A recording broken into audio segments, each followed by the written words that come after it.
This is the perfect RIA, in case you didn't know.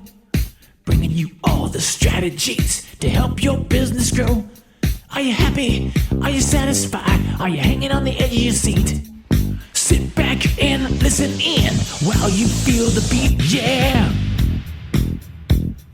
Another myth bites the dust.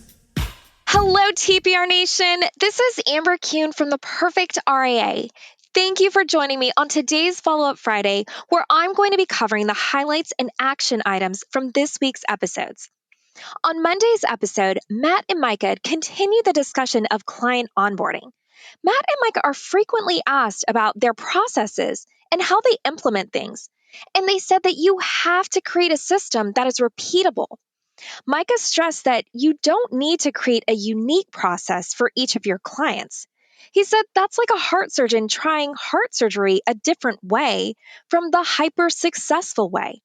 You're working with your client's entire life savings. This isn't a trivial matter. Matt and Micah talked about the process for when a client calls your office. Matt said there's a difference between the default of, let me see if he's available, which then translates to, let me see if he wants to talk to you, versus being intentional and having a process where your response is, Jarvis is with a client. Is there something I can assist you with? If not, can I schedule a time for him to call you back tomorrow unless this is an emergency? Micah gave his own example of an experience when he called someone and was told, let me see if that person is available. And if they aren't, you just feel like you're not important enough for them to talk to you.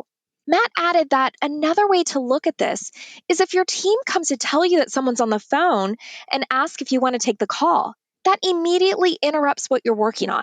Micah said that every decision you're making needs to support the end goal. Anytime you go to do a process and implement that, you need to think about the practice goal. And is that process intentionally helping you to get there? And if it's not, then you need to think about what needs to be tweaked, changed, or just simply gotten rid of. Another thing Micah mentioned was regarding his team. He said his team is comprised of rock stars, but they aren't perfect. It's important that they focus on what they're good at. Matt shared an example regarding his team where paperwork was consistently not being done correctly. He took a step back to see what would help that process. So now, before they start onboarding, the team has a spreadsheet with all the clients' accounts, what they have, what they need, along with a checklist. And he said after that second prospect meeting, he takes 5 minutes to go through this with his team and that it's made a big difference. Micah discussed the templates that are set up and followed with their clients, how they focus on adding value anytime they have something going out to a client. He said just mailing out a custodian form isn't value.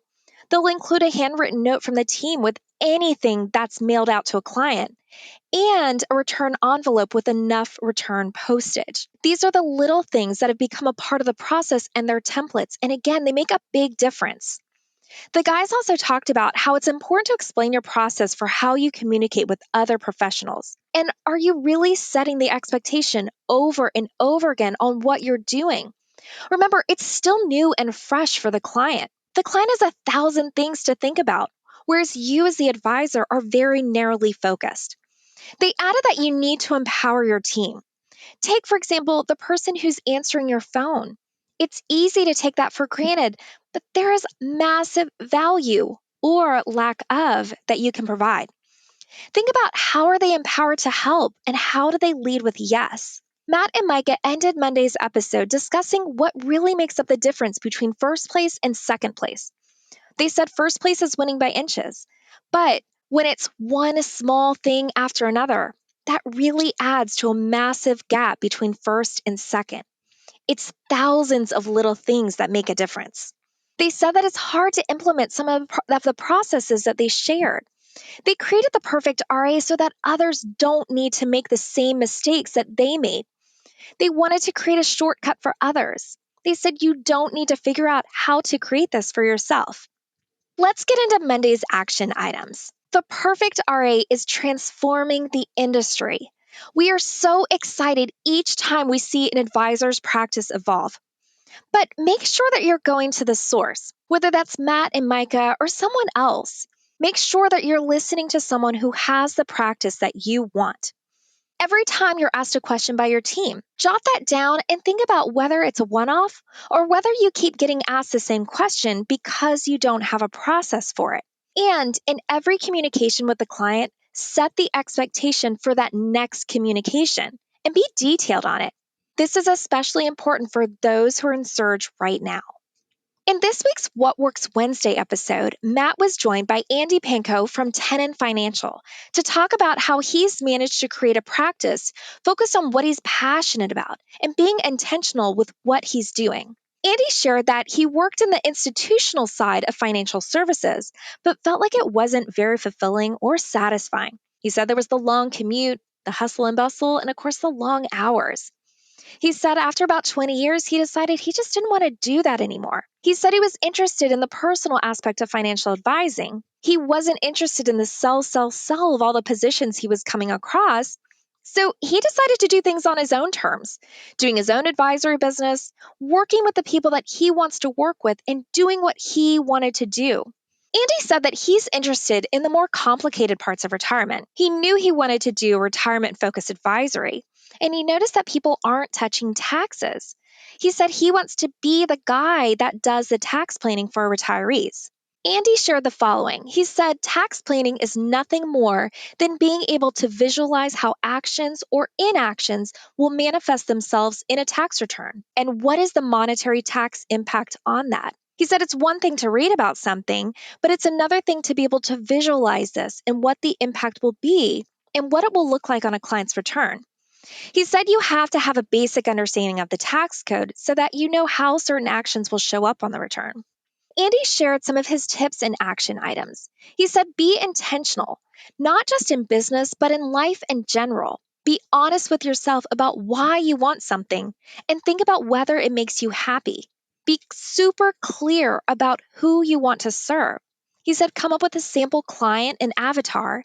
He said, and then you can be clear and intentional about your positioning. He said, be where they are. And he said, always be learning and always be educating. He said, in order for you to educate, you have to truly understand what you're teaching.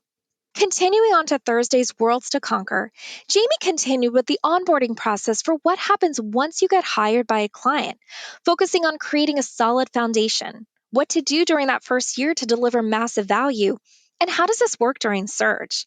Now, Jamie said you need to hit a home run with that second appointment with your client and truly have a plan for what you're going to do the rest of the year to deliver massive value. She said you need to provide ongoing continued value and set expectations for when the clients will be seen. Those expectations are so important to set from the get go.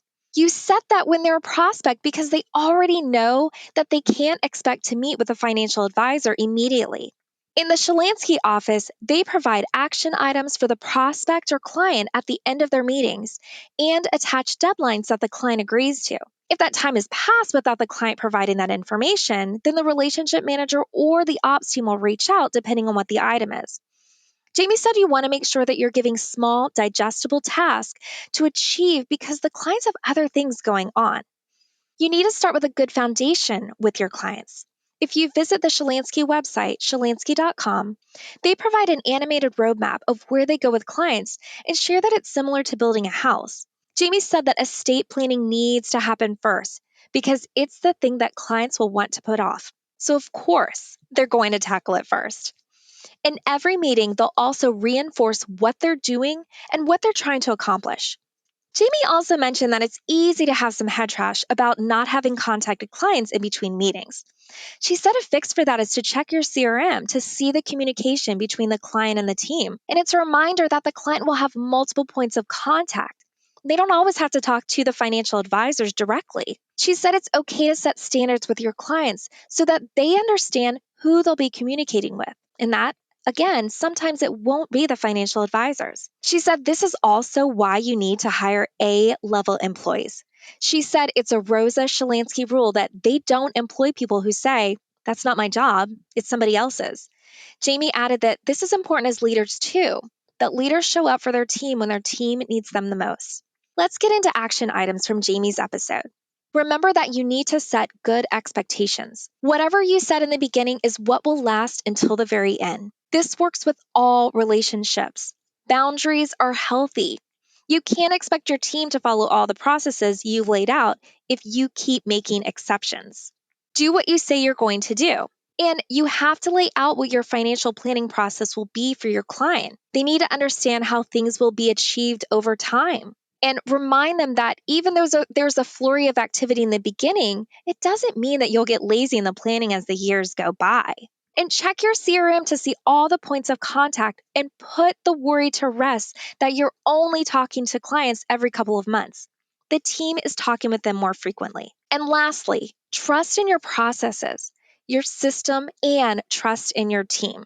That wraps up this week's recap and action items. One final action item. Our membership enrollment closed this week. However, you don't want to miss your next opportunity to be a part of the Perfect RIA. Please reach out to our team by either visiting theperfectria.com or you can email us at lifestyle@theperfectria.com to learn more about ways that we can help you create a lifestyle practice that delivers massive value to your clients. Thank you for joining me on today's Follow-Up Friday. Be sure to give us 5 stars wherever you're enjoying this podcast and share this or any of our episodes with another advisor who you think might benefit from listening. And until next time, happy planning. Hold on before we go. Something that you need to know. This isn't tax, legal, or investment advice. That isn't our intent. Information designed to change lives. Financial planning can make you thrive. Start today, don't think twice.